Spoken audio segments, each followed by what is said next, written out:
Land. Mr. Speaker, there are few values more important to the people I represent, like my colleague who just spoke, than those of advancing freedom and protecting individual rights and liberties, especially when it comes to the creeping, reaching, interfering, and heavy hand of government and its agencies. So I oppose Bill C-11 because it's not just about what its proponents claim. It will be a way for the Liberal cabinet and CRTC gatekeepers to control what Canadians see, say, and hear online. But the Liberals have ignored and ridiculed the concerns about C-11's impacts and potential unintended consequences for Canadian media of all kinds and for everyday Canadians. Thousands of Canadians and Conservatives have spoken out for 3 years. So now, at the very final stage before it becomes law, the charitable assumption that its proponents are unclear or unintentional about the risks and potential consequences can no longer be entertained.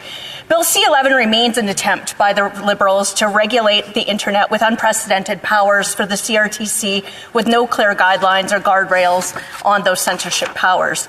The other parties argue for the bill on two main grounds: modernization of the Broadcasting Act and that it will enhance and expand Canadian content and culture online.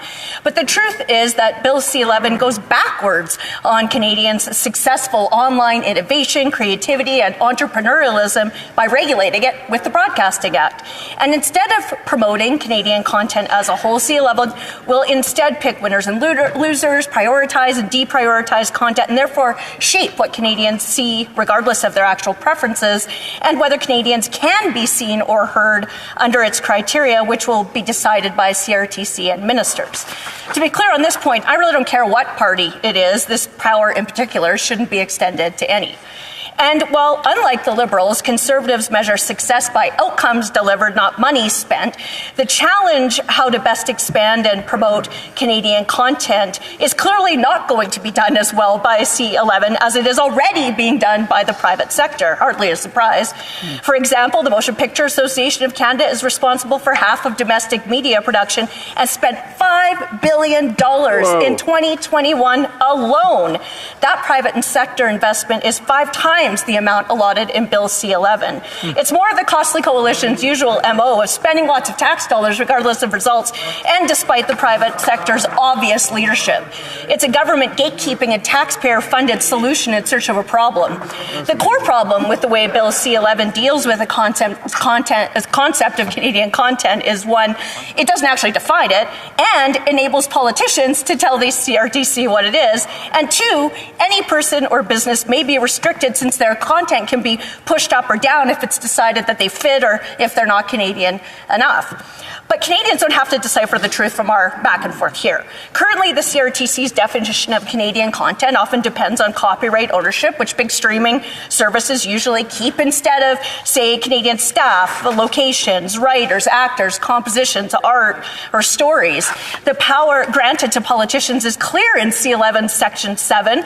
Quote, the Governor and Council may, by order, issue to the Commission directions of general application on broad policy matters. Well, Governor and Council means the Cabinet Minister. Conservatives tried to remove that clause to ensure the CRTC chair would be free from political interference, but Liberals blocked it, so the power's there. So after the costly coalition pushes through Bill C-11, Liberals will write a set of backdoor regulations for the CRTC and then apply some sort of values test to every YouTube video, Facebook post, TV show, documentary, radio show, and it's endless. Social media is caught because of Bill C-11's definition of online undertakings, and programs which can include images and sounds where written text is limited. That could mean videos, podcasts, photos, and memes, but not written posts or news articles.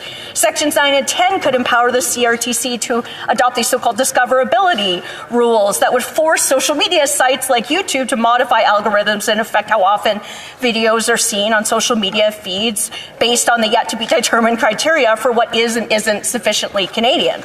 So C-11 clearly makes the Canadian government and agency the regulator of the internet. The regulations will, of course, prescribe, quote, what constitutes a Canadian program.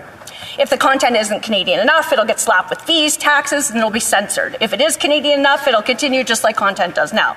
C-11 will also force content creators from small YouTubers all the way to Netflix to pay fees to the Canadian Media Fund, but doesn't define who will be exempted and makes creators pay based on a point system that value tests if their content production is Canadian enough. The winners will be, of course, government-subsidized broadcasters, such as the already advantaged government-funded CBC, which would get even more funding with Bill C-11. The losers are the independent innovators driving Canadian digital leadership and often young Canadians. Shame. You know, so much for the democratized free market of ideas that the internet embodies.